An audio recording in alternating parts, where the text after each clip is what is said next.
Hey guys, welcome back to my channel. Today I am really feeling myself. Don't I look cute though? Don't I? Anyways, that's not the point of why we're here today. Today I want to share with you guys the tea on baking. Okay, so first of all, before I even start, I'm sure someone might be sitting there wondering, I thought this was like a beauty channel, makeup, hair, not food. Yeah, it is, guys. So I'm not talking about the baking of baking a cake, baking chicken, baking cookies, and saying these things is making me hungry. But anyway, that's not the baking I'm talking about. I'm talking about baking your face. That's the baking I am talking about. So baking is basically using a powder to set your highlight. Yes, it's using a powder to set your under eye highlight, your nose highlight, your any place that you've highlighted your face. This is basically just using a powder to set that. And the reason why people bake is basically just to have a flawless finish, which it really gives a flawless, and I mean flawless finish. And also it's so that your highlight, all the areas where you've highlighted, especially your under eye highlight, don't crease, because concealer is notorious for creasing. So baking is you take your powder, you put it, under your eye and anywhere else where you've highlighted. And I feel like I'm repeating myself, but I have a new point to add, I promise, which is you leave the powder on for a few minutes before you wipe it off. Okay, I hope we're together as we move forward. But then I get a lot of comments, DMs, and I see many people saying that they don't bake their face because of some of the outcomes that baking comes with, which is sometimes it can leave you ashy. It can leave you just so ashy, ashy, aka pararad. You just look like you are swimming the whole day, and you just look ashy. You just look pararad. And the other thing is that it also can give you flashback. Flashback is basically when someone is taking a photo of you and the flash is on, you look like you have a white cast under your eyes and anywhere where you've baked. So that's basically flashback, and that's not cute. It is just not cute to have flashback. You don't look good. You just don't look good.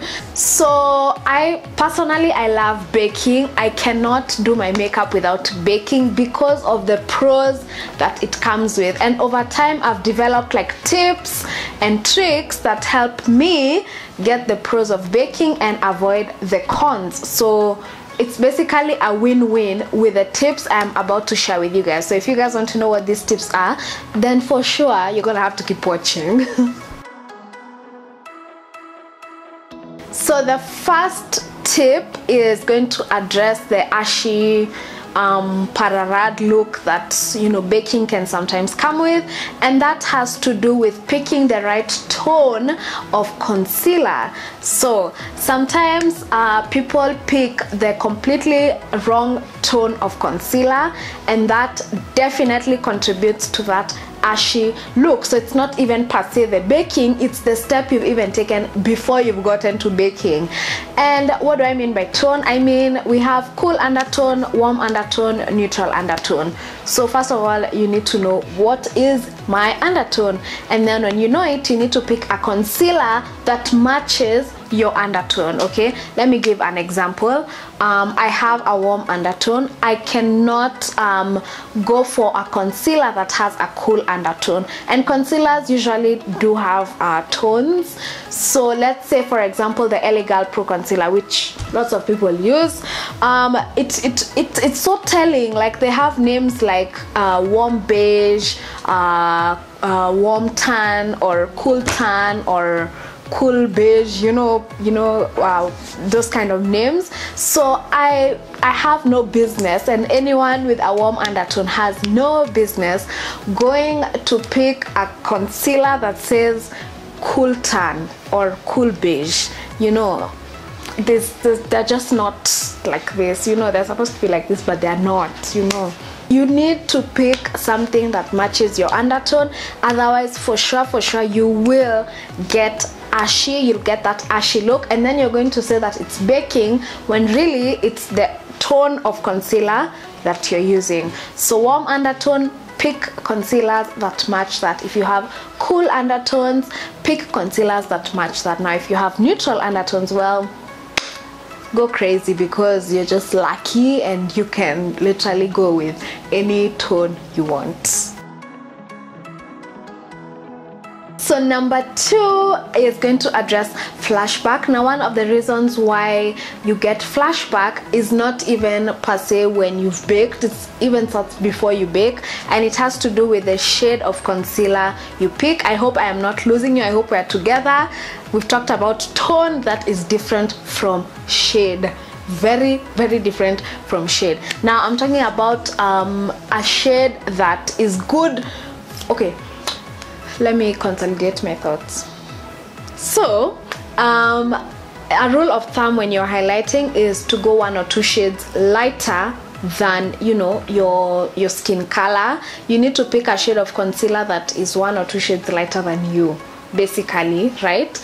But then here is where it gets interesting, is that people sometimes go way too light. You know, you find someone who's using a shade that is 3, 4, 5 shades lighter than their skin color to highlight, and of course you're going to get flashback, because that is way off. So basically, to avoid flashback, you actually need to choose a concealer that is 1 or 2, literally 1 or 2 shades lighter than your skin color.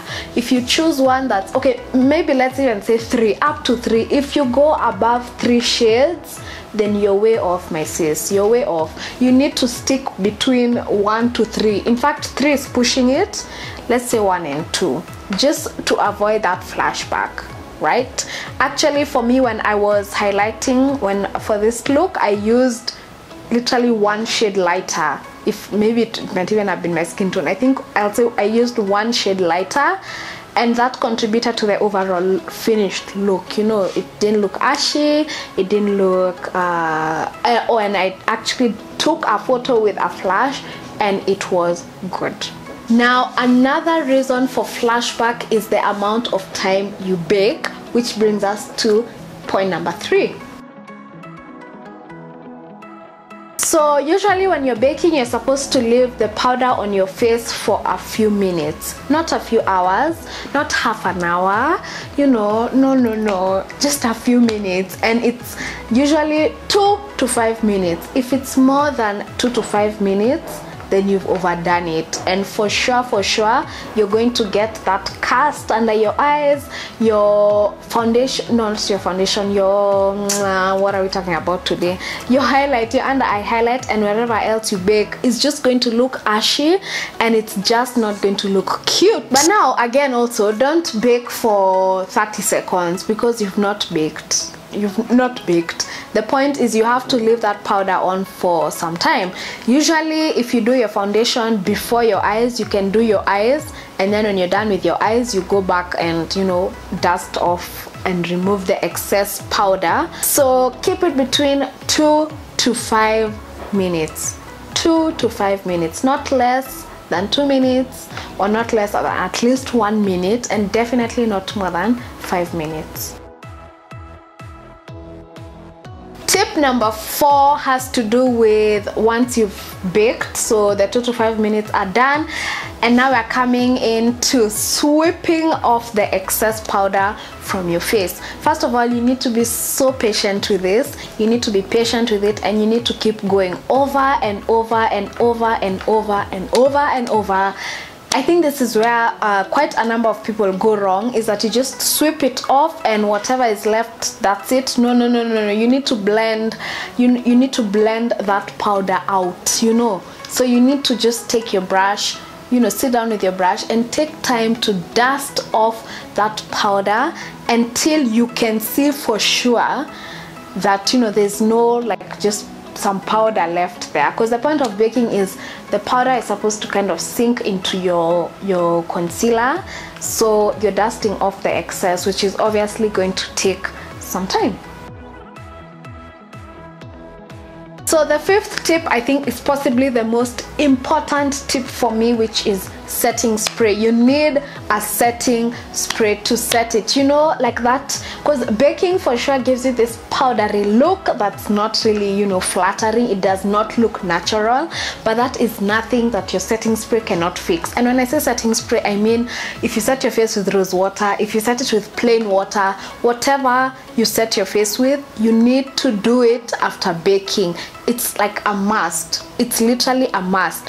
Like if you've overbaked, you know, if you've picked the wrong shades, like if you've broken all the 1 to 4 tips, your setting spray is actually going to fix that. So I usually go in with a generous amount because it just makes my, you know, my highlight look so natural, you know, so natural.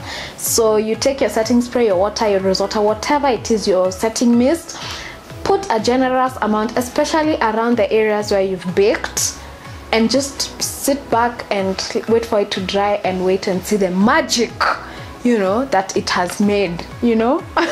Yeah, it really brings back life to your face. It brings back color into your face, and you don't have that powdery look anymore. So your face actually looks natural, so natural. So this is possibly, if you come away from this video with nothing, leave knowing that tip.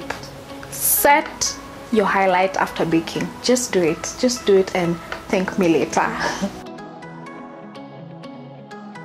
I have a quick bonus tip for you guys, just in case, you know, you mess up, you overbake or whatever, and you know, you feel like your face is looking a bit too much. There are ways that you can tone it down. So the first way is actually to go over your face, especially the places where you've highlighted, with a powder that is your shade. So, and you do this lightly, don't now deposit, you know, powder on top of the places where you've baked. That's adding fuel to the fire. You just do it lightly. So you pick up some of your powder, tap off a lot of the excess, and just gently go over the areas where you've baked, just to really tone it down.